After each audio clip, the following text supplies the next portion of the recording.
construtora. O que significa isso? Que ela captura suas presas, geralmente pequenos mamíferos e aves, e asfixia antes de engoli-los por inteiro.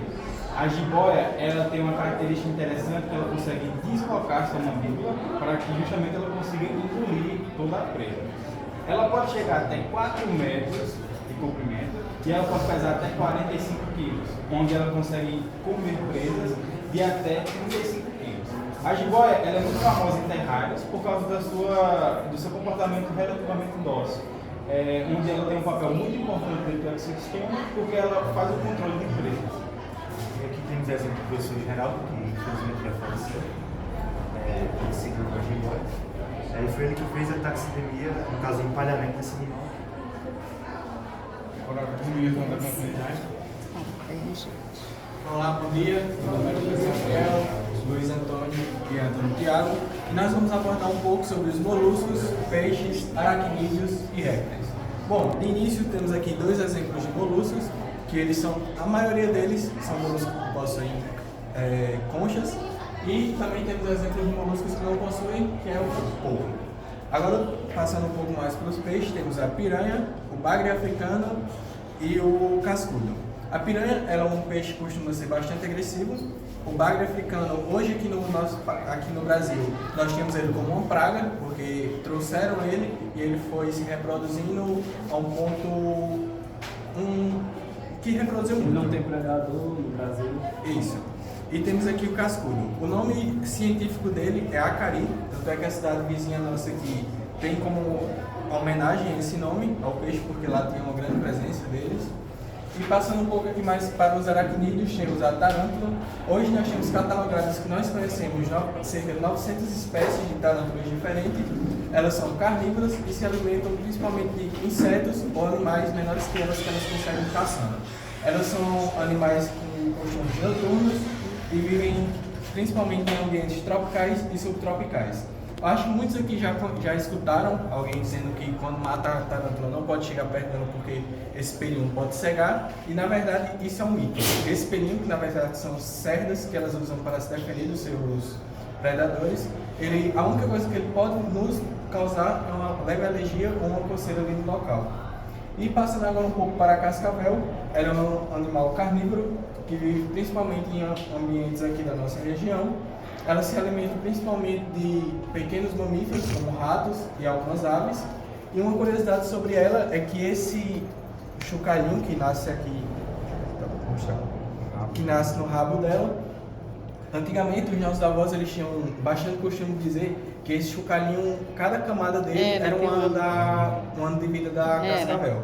Só que hoje nós temos isso como um mito, porque esse chocalho ele vai se desenvolvendo conforme ela vai trocando de pele, e hoje nós sabemos que as cascavéis elas conseguem trocar cerca de 2 a 3 vezes por ano. Bom, agora eu vou falar sobre duas serpentes. Eu vou começar falando sobre a coral verdadeira, do gênero Mitrudo, da família Elapidae. Ela é conhecida por suas cores vibrantes e também pela sua potente neurotoxina para retencer o veneno. Ela pode ser facilmente identificada devido às suas faixas de coloração, que podem se alternar entre amarelo, preto, vermelho e branco. Essa coloração dela é uma adaptação que serve de advertência para os seus predadores. Esse fenômeno se chama aposematismo.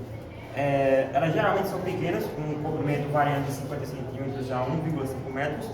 E, bom, como eu falei antes, a neurotoxina dela é muito poderosa, mas ela afeta o nosso sistema nervoso, bloqueando a transmissão de nervos entre os nervos e os impulsos. Porém, apesar dela ser bastante venenosa, ela é uma cobra bastante tímida e evita o máximo contato humano, mordendo apenas em caso de extrema defesa. Esses animais também habitam áreas com vegetação baixa e são fossoriais, ou seja, vivem no subsolo ou embaixo de folhas. Agora eu vou falar sobre a coral falsa, que é o nome popular dado a umas espécies de serpente que imitam a coloração da coral verdadeira. Apesar de elas imitarem a coloração da verdadeira, elas são totalmente inofensivas para nós seres humanos e elas se alimentam por meio da constrição, ou seja, elas asfixiam animais menores. E, tipo, a coloração dela dá para diferenciar as duas, porque na coral falsa, a faixa vermelha e preta, elas são juntas, enquanto na coral verdadeira tem uma faixa clara dividida. Agora vou dar continuidade falando um pouco sobre o escorpião. Bom, o escorpião ele é um artrópode que pertence à classe dos aracnídeos. O corpo dele é composto por duas partes. A primeira é o cefalotórax, que compõe a cabeça e o tórax, e a outra parte é o abdômen. Ele é um animal que ele tem 8 patas e um par de pinças, além da sua cauda com agulha na ponta. A cauda e a agulha elas podem ser usadas tanto para método de defesa, caso ele se sinta extremamente ameaçado, ele vai partir para cima de quem está ameaçando ele e ele vai atacar, picando ou com a pinça. O veneno dele, geralmente, ele vai causar o quê? Ele vai causar desconforto e dor na pessoa, mas dependendo da espécie de escorpião ou da pessoa que for picada, a pessoa pode morrer em até 2 horas. Geralmente o escorpião ele vai estar se alimentando de insetos, invertebrados, e por ele também ser canibal, ele acaba comendo outros escorpiões também. Ele é encontrado em qualquer lugar do mundo, exceto na Antártida. E agora eu vou falar um pouco sobre a famosa lagartixa, que eu acredito que todo mundo aqui já tenha visto, né? A lagartixa ela é principalmente conhecida por quê? Por subir paredes. Ela consegue subir paredes porque existem milhares de pelos nas patas delas que funcionam como as cerdas que falaram anteriormente. Só que no caso da lagartixa, esses pelos, por terem em grande quantidade, eles conseguem se fixar na parede, já que os pelos dão aderência. A lagartixa ela é um animal noturno e, por mais que ela seja um animal mais ativo à noite, a gente sempre encontra ela andando de manhã, né? A gente sempre vai ver ela no sol, por quê? Pelo fato dela ser um réptil, ela não conseguir controlar a própria temperatura do corpo, ela vai para o sol para poder se esquentar e regular essa temperatura. Uma curiosidade sobre ela, duas na verdade, é que além dela conseguir soltar o rabo, né, como mecanismo de defesa, ela consegue se comunicar de duas formas, que é pelo som e também balançando a cabeça. E esse sinal de balançar a cabeça funciona como a linguagem de Libras que nós humanos utilizamos. E agora nós vamos dar continuidade. Aqui, como vocês podem observar, temos alguns exemplos de parasitas.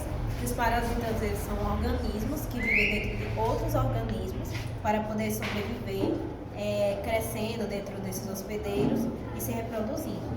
E o que eles causam nos seus hospedeiros são doenças, coceiras e lesões. Não trazem coisas boas para nós seres humanos e nem os animais. Aqui nós temos o exemplo de uma solitária, que ela pode ser encontrada no corpo humano, pode chegar a 2 metros de comprimento e pode causar desnutrição se não for tratada corretamente com vermífugos e remédios. Eu vou falar sobre 3 tipos de parasitas. Os ectoparasitas são parasitas que vivem de forma externa, como carrapatos e pulgas. Os endoparasitas são parasitas que vivem de forma interna, como ela falou, a solitária e a lumbrica. E também os facultativos, que são parasitas que podem viver como parasitas ou de forma independente. O ciclo de vida dos parasitas pode ser muito complexo. Alguns deles necessitam de 2 ou mais hospedeiros para dar continuidade ao seu ciclo, como por exemplo o verme da tênia, que ele pode passar parte da sua vida dentro do corpo de um porco e a outra metade dentro de um intestino humano. Já dando engancho, né, sobre isso, em quesito de adaptação, além dos ganchos e das ventosas que esses animais possuem nos seus corpos, alguns parasitas eles têm a capacidade de manipular o comportamento de seu hospedeiro, como, por exemplo, um parasita chamado Toxoplasma gondii, que ele geralmente afeta os ratos e quando ele afeta esses roedores, ele faz com que os ratos percam o medo dos gatos, né, os tornando mais vulneráveis e aumentando suas chances de serem predados. E logo, né, em seguida,